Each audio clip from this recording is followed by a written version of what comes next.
यहाँ हमारे पास 25/9 है और इस पूरी चीज़ की ताकत 1/2 है।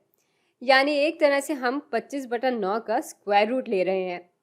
हमें ये तो मालूम है कि 5 ज़रब 5 बराबर होते हैं 25 के और 3 ज़रब 3 बराबर होता है 9 के। तो 25 का स्क्वायर रूट बराबर आ जाएगा 5 के और इसका स्क्वायर रूट हो जाएगा 3 और यूं ये हल होकर 5/3 के बराबर आ जाएगा। इस बात को हम परख भी सकते हैं। 5/3 को हम 5/3 से ही ज़रब दें तो हमारे पास 25/9 आ जाएगा। या हम ये भी कह सकते हैं कि 5/3 का होल स्क्वायर बराबर होता है 25/9 के। चले अब ज़रा चीज़ों को मुश्किल बनाते हैं।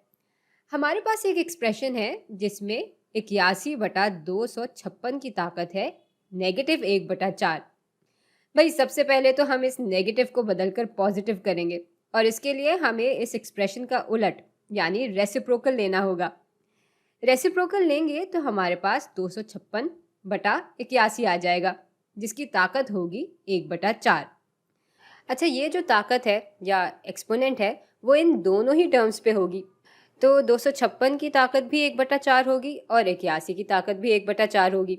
अब सवाल ये है कि हम किस कदर को 4 दफ़ा जब उसी से ज़रब देंगे तो हमें 256 मिल जाएगा और इसी तरह किस कदर को हम 4 दफ़ा उसी से ज़रब देंगे तो हमें 81 मिलेगा।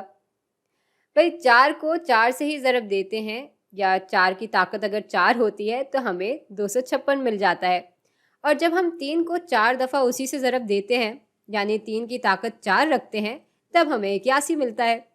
तो ये पूरी चीज़ हल होकर बराबर आ जाएगी 4/3 के।